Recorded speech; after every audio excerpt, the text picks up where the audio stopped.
everyone, it's Rhonda and welcome to a new video. Today I will be going over all the books that I read for the month of February. February flew by in a flash and March has rolled in. Can you believe it? My goodness, I'm ready for it. I live in Texas, so we have pretty mild winters. And then in the spring, we have a few weeks of low humidity, pretty weather, and then we get into the hot and heavy and miserable summertime. So I am looking forward to having a little bit of hammock weather. All right, let's go ahead and dig into all the books that I read for the month of February. I read a total of 15 books. That is crazy town. I did DNF 2 books, and of those 15 books, 11 were thrillers and 4 were romances. So let's talk about the 2 books that I DNF'd. The first one is Confessions by Kanai Minato. This is a Japanese book that has been translated into English, and I started reading this right after I finished Jar of Hearts by Jennifer Hillier, and I did do a video where I reviewed a few books that other booktubers love. They're on their all-time favorite thriller lists. So if you want to check that out, I will have that linked in the eye, wherever that is. So definitely go check that one out. I found some winners and some not so winners. Anyway, this was the book that I read last, right after I finished Jar of Hearts. And really, I shouldn't even include this on my reading list because I really just read a couple of pages and then I kind of flipped through it and said, no, this one's not for me. So I didn't finish this. This is supposed to be really good. There's supposedly tons of plot twists, like one after every other chapter or something. I don't know. Will I read it one day? Maybe I might pick it up. I don't know. There's a lot of books on my radar I want to read, and I think it'll be okay if I never read this, but I might pick it up down the road. Who knows? But if you've read this, let me know what you think. The other book I DNF'd was The Puck Secret. Boy, was this something else. I actually read several chapters of this before I was like, okay, I can't do it. But this book was heavily recommended. A lot of people like it. And it is about this rich girl who's in college, and her dad, I believe he's wealthy and he's in politics. He may even be the mayor of the town, I don't know. But he tells her, I need you to marry this guy who also comes from a wealthy, powerful family, so that we can combine families. And she's like, absolutely not, I don't want to do that. And he says, well, if you don't, I'm not paying for your college tuition. She obviously throws a fit and breaks her phone, and she apparently has security detail. She has bodyguards for what reason, I don't know. And they provide her with a new phone, and so obviously she doesn't have any of her phone numbers because she broke her other phone. And she's texting who she thinks is her friend about my life sucks. And ending up, she's not texting her best friend. She's actually texting a guy on her brother's hockey team who she despises. And they don't know they're texting each other, and they create this friendship and romance, and you take it from there. I had problems with this. First off, let me preface this by saying when I read romance novels, I do not like extra spicy scenes. I don't like sex-driven stories. And also I don't mind some foul language if it needs it, but if it's heavy in the novel, if it's all over the place, it will turn me off. And this book, it is definitely a spicy book. First off, I didn't like the characters. I thought the girl was a spoiled brat. The guy in this, and actually I can't even remember their names. I don't even care about their names. The guy, your first introduction to him is he is getting serviced by they're called, I guess, puck bunnies, I don't know. And that's how you're first introduced to him. So it was not for me. I did try to read more, and the writing was just really juvenile, and I couldn't get into it. It wasn't for me. All right, let's talk about the 4 romances that I did read this month. And the first one I read on Kindle Unlimited, so I do not have a physical copy of it, but it's called Love Under Contract by Cassie Connor. This was a cute book. Like the previous book that I read that I DNF'd, it starts pretty hot and heavy, and I almost DNF'd it, but I stuck with it, and I'm glad I did because it did get better. But in this book, you're following Rebecca, who is a strong, independent, kind of uptight contract lawyer, and she meets Hudson, who is a furniture designer, at a bar, and they're both just kind of having a bad day with things that are going on in their lives, and they end up hooking up and having a one-night stand. Well, cut to the future a little bit, and her mother calls her and tells her, I need you to come to New York and celebrate Thanksgiving with us. And she doesn't want to go because her sister is engaged to her ex-boyfriend, and she's over her ex-boyfriend, but she knows people are going to be staring at her, gossiping about her, and she doesn't want to deal with that. So she calls up Hudson and says, hey, I know you need help, I need help, let's get together, and I want to hire you to pose as my boyfriend and go with me to New York to stay with my family. And he agrees to do it, and so that's what the story is about, is their fake dating relationship. So overall, I enjoyed this book. Once I got past the first, couple of chapters, I got into it a little bit more. I really enjoyed the fake dating trope here. I thought that Hudson and Rebecca were very cute together, and overall this was just a really sweet and cute read. I gave it a solid 3 stars. The next book I want to talk about is The Hating Game, and I'm just going to go ahead and tell you that I absolutely adored this book. This is everything that I want in a rom-com / contemporary romance. This was cute and funny and sweet, and I loved the slow burn of their relationship. So in this book, you are following Lucy and Josh. They each are CEO assistants to separate CEOs at a publishing house, and I'm loving that this is set at a publishing house. And they are up for a promotion, and they do not like each other at all, and so they're trying to outdo each other to win this job. This is very much a enemy to lover trope, and that's actually one of my favorite tropes. I think those books are so fun to read. What I loved about this book is the banter between these two, the dialogue, the little games that they would play with each other was great. Was so funny. I just loved it. I laughed out loud. This was such a page turner.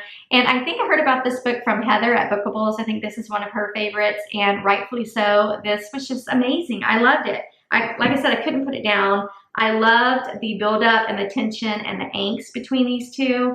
And I just thought that it was a really sweet contemporary rom-com romance. So I highly recommend it.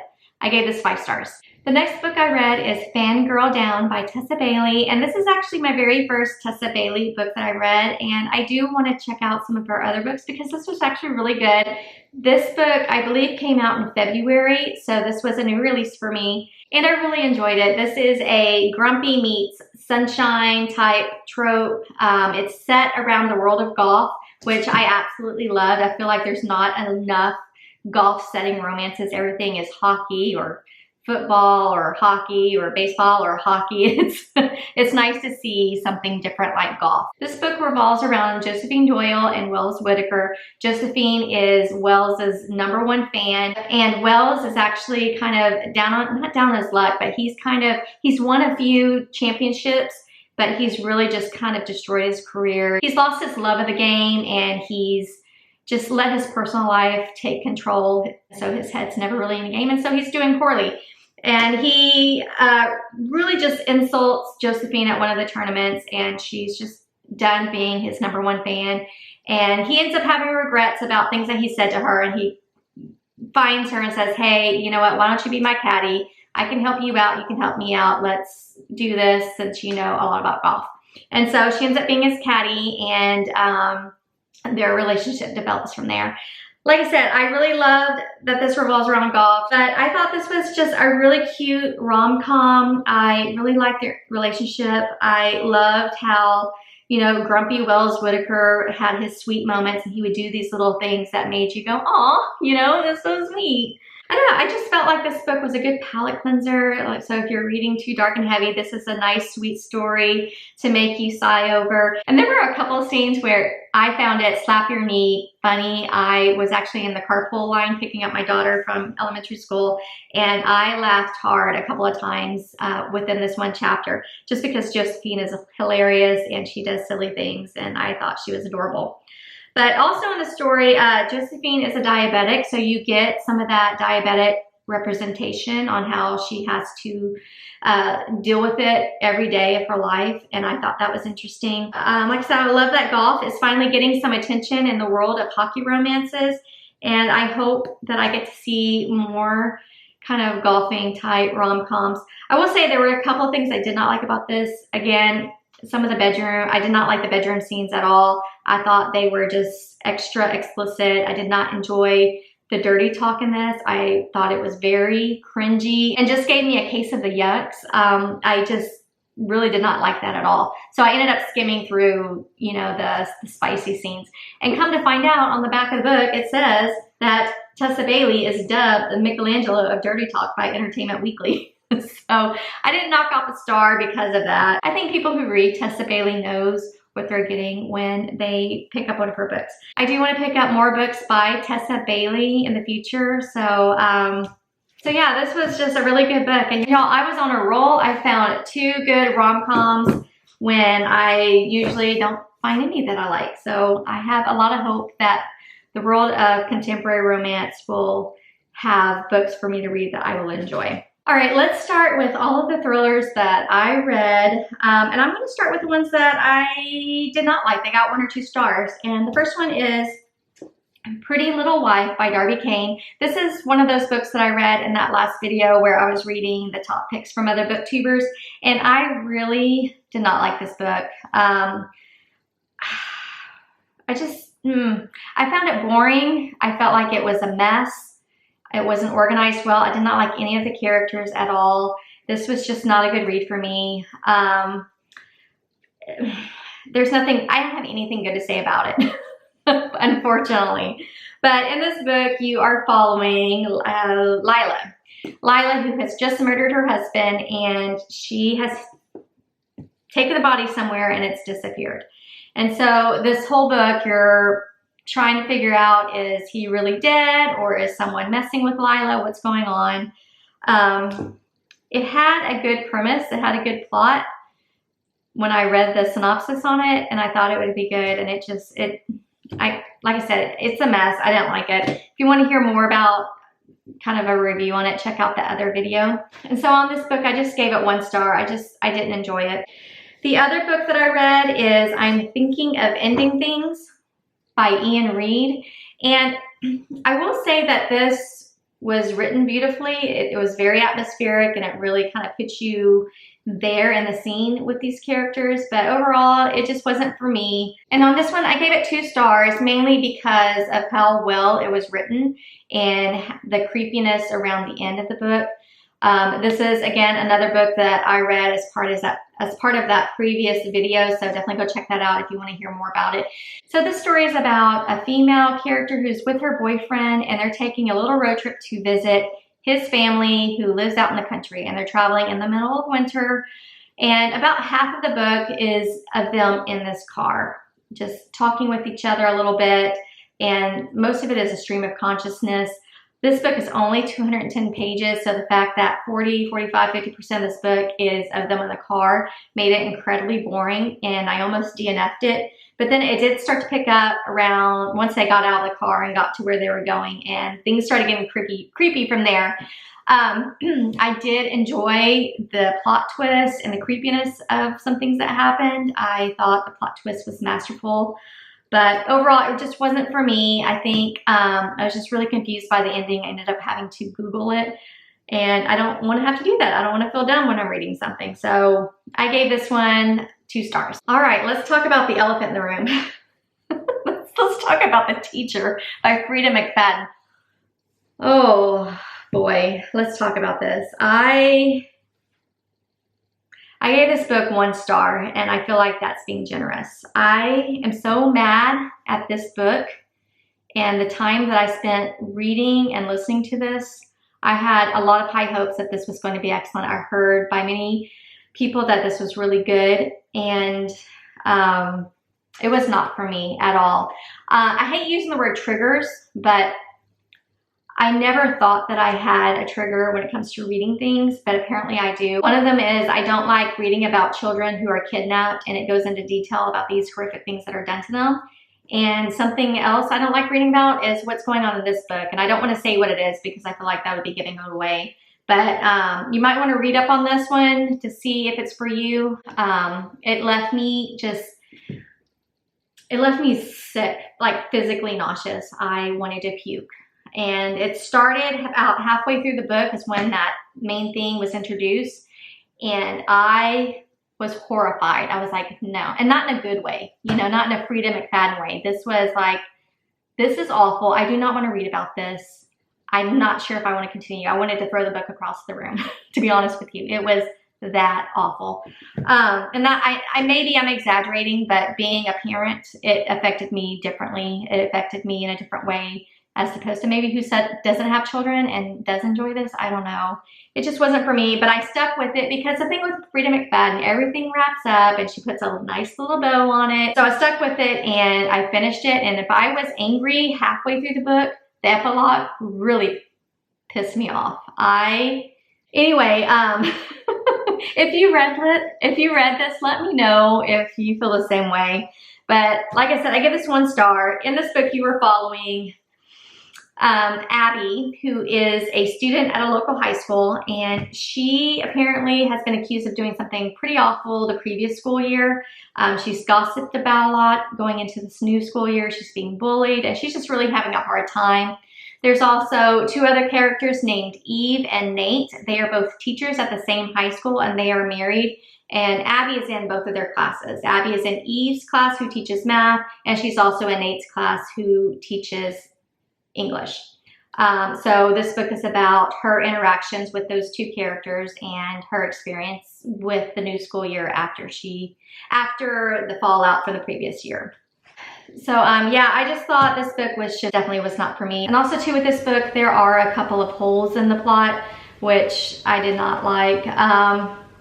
In the end, I'm actually kind of mad that I spent money on this. Don't buy this book. If you have access to Kindle Unlimited, read it there before you buy it. If you like it, you can always buy it later. But I'm mad that I wasted my money on this. Okay, so since we're on the topic of Frida McFadden, let's go over a couple of other Frida McFadden books that I read. And I've read quite a few of her books, and I'm still trying to go through some of her backlist.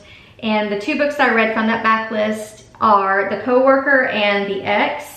I do want to start with The Coworker. I did read this on Kindle Unlimited. I do not have a physical copy, but I gave this book 4 stars. I enjoyed it. I know some people did not like it, but I did. So in this book, you're following Natalie and Dawn Schiff, and they both work at a vitamin company. Dawn is an accountant and Natalie is in sales. And one morning, Dawn does not show up to work, which is very odd because she's very punctual to a point where it's kind of obsessive. And the fact that she's not at her desk when she's supposed to be is very concerning to Natalie. Also too, Dawn's phone rings and Natalie picks up the phone and she hears, "Help me." And it completely freaks her out. Obviously, it would me too. But she goes over to Dawn's house because she's concerned, and she finds that it is a crime scene. She doesn't see a body, but it's a mess in there. So this book is just trying to figure out what happened to Dawn. And this book is written so that one chapter you're following Natalie and her version of events, and then the next chapter is Dawn emailing her best friend, telling her how rough things are at this company and kind of telling her what's really going on. So it's kind of interesting to have both takes on a similar situation. And I really enjoyed this. I said that I read this on Kindle Unlimited, but I listened to the audiobook on this.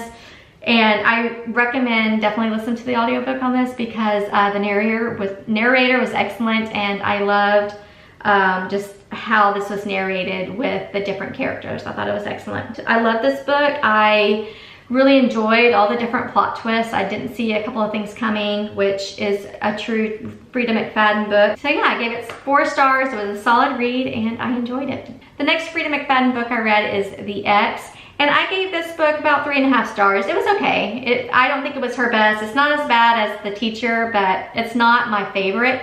So in this book, you're following Cassie, who owns a used bookstore. And one day, a doctor walks in by the name of Joel, and he's looking for a book for his mother. And they end up hitting it off and going out.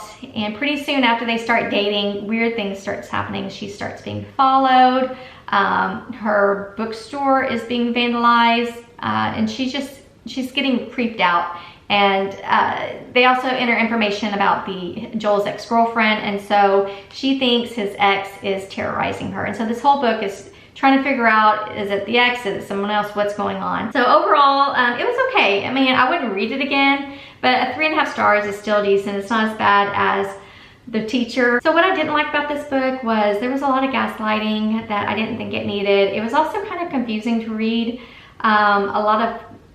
It was just kind of hard to follow for me. I did like the fact that it had the usual short chapters, which made this book, or all of her books, easy to read and quick to read. I couldn't put it down. It had an interesting plot twist, but I didn't think it was the best, you know? So it was okay. So I thought I was done with all of my Frida McFadden books that I read this month, but I did read one other called Wanna Know a Secret. And I gave this one 3.5 stars. It was okay. I probably liked it a little bit more than the ex. But here you are following April, who is kind of a YouTuber, and she lives in kind of a upper middle class, tight-knit community. And she has quite a few mom friends, but things start to go astray. She starts feeling a little alienated from her friends after a new family moves into the house next door. She does befriend that woman. And after she moves in, just odd things start to happen, especially with the kids, where one kid is saying one thing happened, the other kid's saying the other thing happened. You're just trying to figure out who's lying, who's telling the truth, what's going on with this family, what's going on with Angela. So for me, after I finished this book, I did not like the ending, but I was just left with questions, which is not normal when it comes to a Frida McFadden book, with the exception of The Teacher, because I definitely had questions with that one. I found it entertaining. I did enjoy reading it. I, again, could not put this one down. I love reading about rich people drama. I love a good domestic thriller. So it had a lot of things going on for it that I did enjoy, but for me, it just wasn't her best. So we're done with Frida McFadden for today. Let's talk about another book I enjoyed. In My Dreams, I Hold a Knife by Ashley Winstead. This is another book from that previous video, so I won't talk too much about it, but this is a new author for me, and I do want to read other books by her. I thought this was a really solid, good thriller. I gave it 4.5 stars. But in this book, you are following Jessica, who is going back to her college 10-year reunion. And while she was in college, one of her good friends, Heather, dies. She's murdered. And when she goes back and she gets together with all of her old friends from college, the brother of the girl that was murdered, Heather, kind of gathers them all together and says, I know one of you killed her. So this book is really about them and her trying to figure out who amongst them had murdered Heather. I thought this was great. I loved that you were going back in time to when she was in college. I love a good academia scene. It also reminded me of my own college days. The sorority and the fraternity that's mentioned in here was on my own campus, and so I just had a taste of nostalgia when it came to this book. I just thought the plot twist was great. I didn't see it coming at all. I loved all the characters. I thought they were well developed, and I loved their interactions with each other. I just thought it was a solid book. I really loved it, and I want to read more from Ashley Winstead. All right, the next book that I read is The Final Girls by Riley Sager, and this is actually a reread for me because I think I read it when it first came out several years ago. I believe this is his first book, his debut novel, and I couldn't remember a lot about it. I remember that I liked it, but I couldn't tell you what it was about, and I wanted to reread it and reread some of his other books for a future video, but it was great. I gave it 4.5 stars. And so in this book, you're following Quincy, who is one of 3 women who survives 3 different murder rampages. They are all called The Final Girls, kind of as an ode to, you know, the old slasher movies where only one person survives. The other 2 are Lisa and Sam. Those 2, they also survived this just murder rampage of their own. So in this book, you're going back in time to when her and her friends are renting this cabin like a few hours before the bad stuff happens, and then it's also jumping to the present time. So you're slowly picking up on what actually happened during that experience in her past where all of her friends were murdered. In the present time, Quincy is she's barely holding it together. She's trying to, you know, forget about it and move on with her life. And then one day, Lisa, one of the other final girls is murdered. And this whole book, you're trying to find out, is someone attacking the final girls? Who's next? And so I just found this book just riveting in true Riley Sager fashion. It was just a page turner.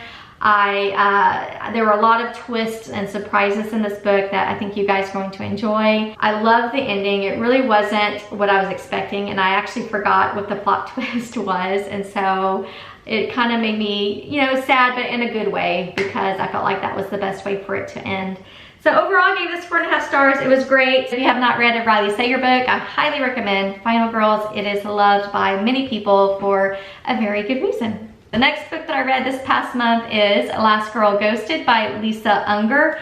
And a lot of people did not care for this. I actually enjoyed it. I thought it was interesting, and overall, I think I gave it, what did I give it? Yeah, I gave it 4 stars. It was a good read. But here you're following Wren Greenwood, who is an advice columnist for a local, I don't know if it's a magazine or a newspaper, but a local publication, and it's called Dear Birdie. And Wren had a pretty traumatic experience when she was a kid, so she's just kind of in a dark place. Same thing with Quincy with the final girls. She's just kind of holding on by a thread, just trying to move on with her life, and she doesn't do a lot of dating. So one of her best friends says, hey, why don't you join this dating app and meet somebody, go on a date. You never know, you might find a special someone. So she does, and she meets this man named Adam, who is kind of dark and mysterious, and she's into that, and she falls pretty hard for him pretty quickly. But I think after a few dates, he just vanishes. And also too, she is contacted by a detective about Adam, and he's told her that some woman who is connected with this person has gone missing, and he's trying to find them. And so this whole book, you're following Wren trying to come to terms with what happened in her past, and also try to locate Adam and see what happened to him. So overall, I thought this was just a well-written book that had a very complex story, but in a good way. There were a lot of twists and turns that made it interesting. It was a fast read for me. I couldn't put it down. It was just dark and disturbing with so much tension, and I'm here for that. I loved it. So I do recommend The Last Girl Ghosted by Lisa Unger. Okay, the last book that I read is A Jar of Hearts, and this was a 6-star read for me. It was so good. And this was the last book that I read as part of that previous video where I read BookTuber's favorite or all-time favorite thrillers. And it's an all-time best for a reason. Jennifer Hillier wrote an exceptionally moving book. So in this book, you're following Georgina, who, when she was 16, she was dating a man by the name of Calvin, who was much older, and she helps prosecution put him in jail for life because he murdered her best friend when they were 16. And she ends up going to jail for 5 years too, just because probably obstruction. She knew a little bit about it. So they put her away for 5 years. So while she's in prison, her ex-boyfriend, whose name is Calvin, he escapes prison and is on the run. And cut to 5 years later, she gets out of prison, and murders similar to how her best friend was murdered start happening again. And so the book, you're trying to figure out, is Calvin going to come after Georgina?